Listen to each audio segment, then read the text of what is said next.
गत 5 अगस्त को श्री राम जन्मभूमि मंदिर के शिलान्यास का समारोह था। इस समारोह में कई अतिथिगण मौजूद थे, जिसमें राष्ट्रीय स्वयंसेवक संघ के सरसंघ चालक डॉक्टर मोहन राव भागवत जी भी उपस्थित थे। इस मौके पर भागवत जी ने राम मंदिर हेतु और देश को क्या कहा, आइए दोस्तों सुनते हैं इस वीडियो में। और स्वागत है आपका 56 पर। सभी नागरिक सज्जन, माता भगिनी,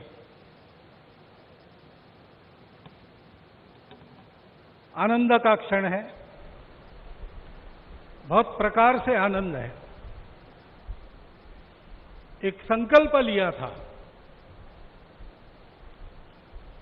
और मुझे स्मरण है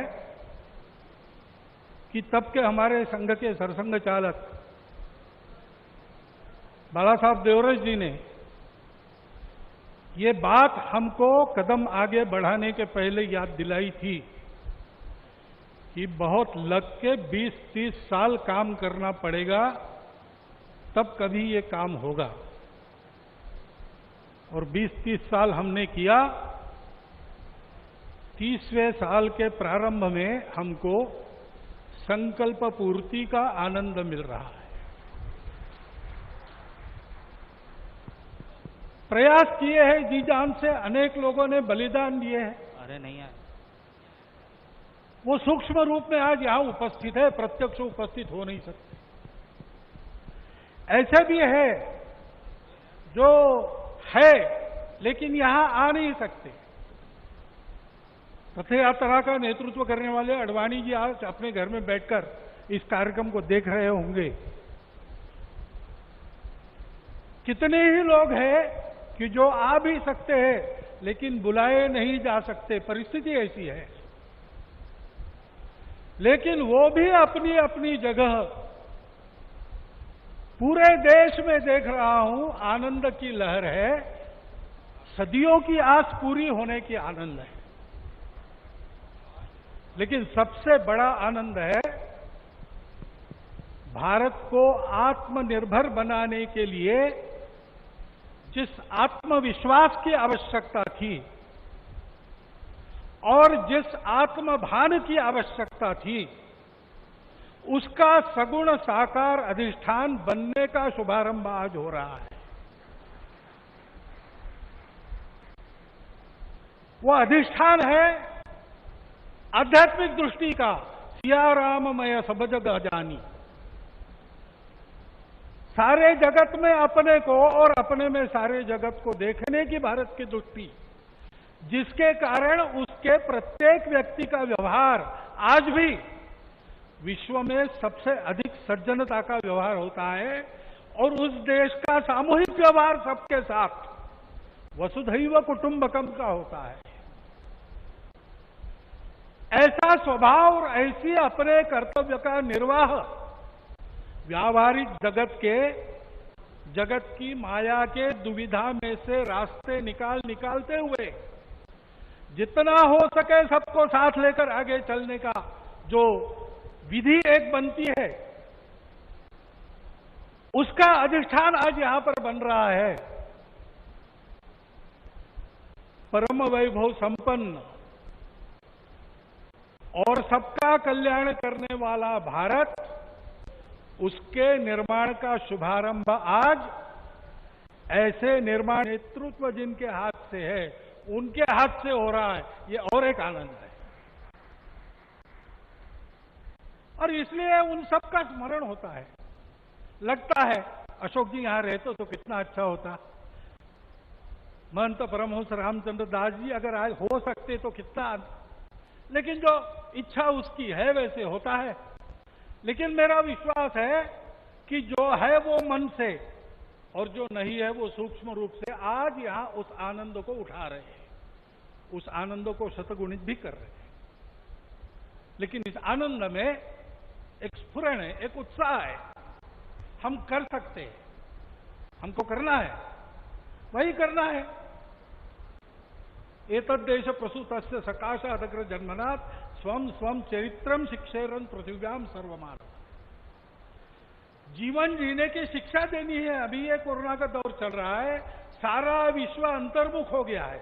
विचार कर रहा है कहां गलती हुई, कैसे रास्ता निकले। दो रास्तों को देख लिया, तीसरा रास्ता कोई है क्या? है, हमारे पास है, हम दे सकते हैं, देने का काम हमको करना है। उसकी तैयारी करने के संकल्प का भी आज दिवस है। उसके लिए आवश्यक तो पुरुषार्थ हमने किया है। प्रभु श्री राम के चरित्र से आज तक देखेंगे तो सारा पुरुषार्थ, पराक्रम, वीरवृत्ति हमारे रग रग में है। उसको हमने खोया नहीं है, वो हमारे पास है। हम शुरू करें, हो जाएगा। इस प्रकार का विश्वास, इस प्रकार का स्फुरण, प्रेरणा आज हमको इस दिन से मिलती है, सारे भारतवासियों को मिलती है। कोई भी अपवाद नहीं, क्योंकि सब राम के हैं और सब में राम। और इसलिए यहां अब मंदिर बनेगा, भव्य मंदिर बनेगा। सारी प्रक्रिया शुरू हो गई, दायी तो बांटे गए हैं, जिनका जो काम है वो करेंगे। उस समय हम सब लोगों को क्या काम रहेगा? हम सब लोगों को अपने मन की अयोध्या को सजाना संवारना है। इस भव्य कार्य के लिए प्रभु श्री राम जिस धर्म के विग्रह माने जाते हैं, वह जोड़ने वाला, धारण करने वाला, ऊपर उठाने वाला, सबकी उन्नति करने वाला धर्म, सबको अपना मानने वाला धर्म, उसकी ध्वजा को अपने कंध पर लेकर संपूर्ण विश्व को सुख शांति देने वाला भारत हम खड़ा कर सके, इसलिए हमको अपने मन की अयोध्या बनाना है। यहां पर जैसे जैसे मंदिर बनेगा वो अयोध्या भी बनती चली जानी चाहिए। और इस मंदिर के पूर्ण होने के पहले हमारा मन मंदिर बनके तैयार रहना चाहिए, इसकी आवश्यकता है। और वो मन मंदिर कैसा रहेगा बताया है। काम कोह मद मान न मोहा, लोभ न क्षोभ न राग न द्रोहा, जिनके कपट दंभ नहीं माया, किनके हृदय बसहु रघुराया। जात पात धनु धर्म बढ़ाई, प्रिय परिवार सदन सुखदाई, सब कजी तुम ही रहो रलाई, तेही के हृदय रहो रघुराई। हमारा हृदय भी राम का बसेरा होना चाहिए। इसलिए सभी दोषों से, विकारों से, द्वेषों से, शत्रुता से मुक्त। दुनिया की माया कैसी भी हो, उसने सब प्रकार के व्यवहार करने के लिए समर्थ। और हृदय से सब प्रकार के भेदों को तिलांजलि देकर केवल अपने देशवासी ही क्या, संपूर्ण जगत को अपनाने की क्षमता रखने वाला इस देश का व्यक्ति और इस देश का समाज, ये गढ़ने का काम है। उस गढ़ने के काम का एक सगुण साकार प्रतीक जो सदैव प्रेरणा देता रहेगा, वो यहां खड़ा होने वाला है। भव्य राम मंदिर बनाने का काम भारतवर्ष के लाखों मंदिरों में और एक मंदिर बनाने का काम नहीं है। उन सारे मंदिरों में मूर्तियों का जो आशय है, उस आशय का पुनर्प्रगटीकरण और उसका पुनर्स्थापन करने का शुभारंभ यहां बहुत ही समर्थ हाथों से हुआ है। इस मंगल अवसर पर, इस सब आनंद में मैं आप सबका अभिनंदन करता हूं। और जो मेरे मन में इस समय विचार आए, उसको आपके चिंतन के लिए आपके सामने रखता हुआ आपसे विदा लेता हूं। बहुत बहुत